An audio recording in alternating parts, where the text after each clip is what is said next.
Hello, this is Pete. Welcome to the EmpowerCast iWork series.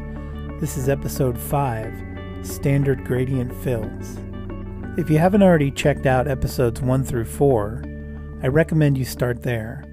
It'll give you a great overview of the Colors Inspector and will round out your knowledge of color fills and all the tabs in the Colors Inspector. We're going to use the tabs in the Colors Inspector to populate our gradient fills. Before we dive in, let's take a look at what a gradient truly is. A gradient fill is a color that graduates from either one color to another or one tone to another with respect to distance. So this red bar I have on the screen now is obviously one solid color.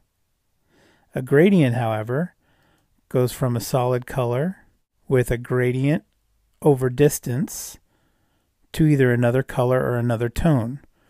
So in this example, I have a very subtle tone change in the color from a red to a darker red.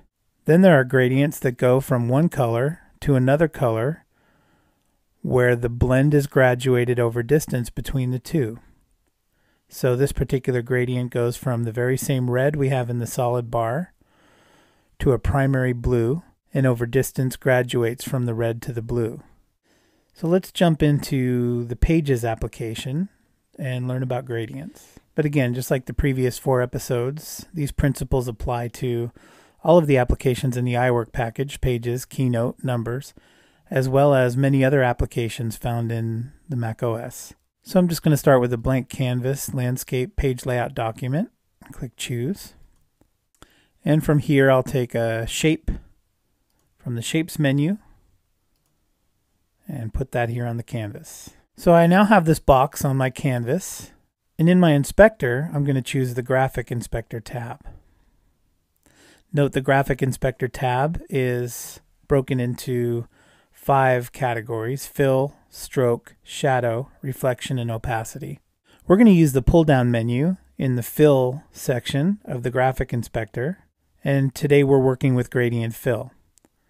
So I'm just going to click on Gradient Fill here in the Graphic Inspector.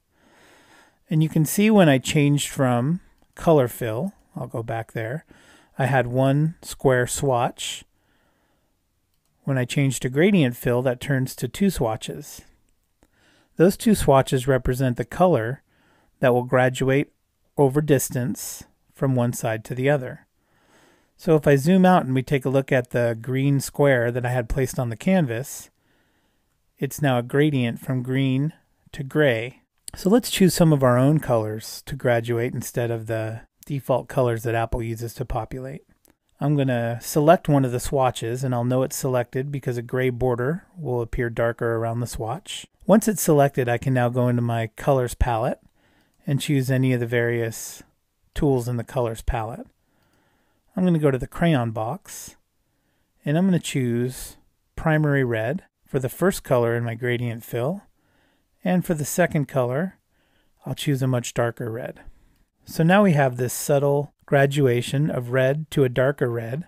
As we decrease or increase the distance between the 2 colors, the graduation becomes more or less subtle. This particular graduation I've selected is from the same color from one tone to a darker tone. Instead, we could choose a graduation from red to yellow with orange in between. And that's all done automatically. We simply just choose the second color in our 2-color gradient. I'll leave red the same, and I'll change the darker red to a primary yellow. You can see now that the red graduates to yellow with a very pleasing blend of yellow to red with nice orange in between. Great for something like flames. Let's quickly change that from red to yellow, from a blue to a yellow. Again, a beautiful blend of yellow to blue with some very nice greens in between. So back to the Graphic Inspector for a moment to examine some of the other tools available in the Gradient Fill area.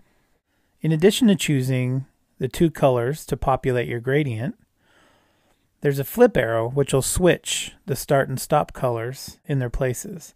So right now I have a blue graduating to yellow. That flip arrow will just change it from yellow graduating to blue. This will become useful later on when you're making more intricate designs. Also very useful is the angle knob in the fill area of the graphic inspector. This will allow us to arbitrarily roll the knob to change the angle of the gradient. The colors graduate vertically on a horizontal plane. That plane is exactly 90 degrees. If we take the angle knob, we can turn that, and notice now that that graduation is changing from 90 degrees horizontal to whatever degree we choose here in the angle knob. So maybe I want that at approximately a 45 degree angle. Notice now the gradient is at a 45 degree angle, so more corner to corner than it was side to side. There are two preset buttons for the angle, vertical and horizontal.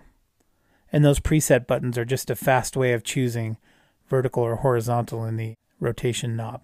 So note the gradient now is vertical from yellow top to blue bottom, and using the quick preset arrow I can change that from yellow left to blue right. So the gradient now graduates horizontally over distance. So if I were to stretch that, you see the graduation becomes more subtle, and shrink that, it becomes more abrupt. In previous EmpowerCast episodes, we examined the differences between the two opacity sliders. One opacity slider exists in the graphic inspector, and that opacity slider alters the entire graphic that's selected. Note as I slide the opacity slider, the entire graphic, the stroke, and both fill colors, opacity changes as I slide the opacity slider. The second selection for opacity is in the colors inspector. I want to be careful to choose the color that I want to alter the opacity of. In this case, it'll be yellow. So I'll make sure that the yellow swatch is selected with the dark border around it. Then when I come down to the opacity slider in the colors inspector, notice when I slide the opacity slider to 0, only that particular color is affected. So there's essentially no yellow left in the image. The stroke around the object and the blue stayed perfectly intact, but the yellow has disappeared. Let me show why this is a really useful feature. I'm going to change my opacity from yellow-blue to white.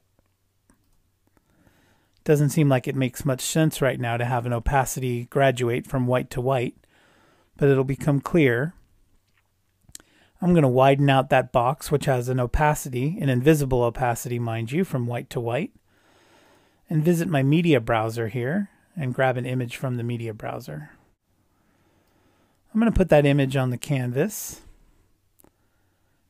and open that up a little wider and move my object to the front. So I now have an object sitting on top of an image that graduates from white to white.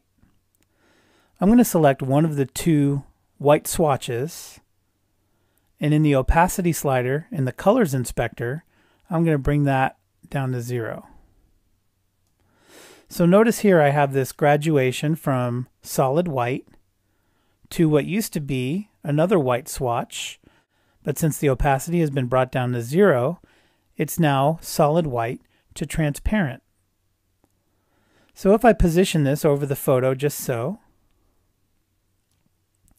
and I remove the stroke, notice there's still a stroke around the object, which is that black outline. I'm going to remove that stroke. I now have a very subtle fade on that particular photo. Notice that gradient object that I just created with both colors in the gradient being white, one at 100% opacity, one at 0% opacity, is really just a tile. And that tile can be resized and moved around anywhere onto the image that I want to create text overlays or any other type of effect that you're looking for. We hope you enjoyed this episode of the EmpowerCast iWork series. Please subscribe so you can be notified of upcoming episodes. And as always, we appreciate your comments and feedback. This is Pete. Thanks for tuning in.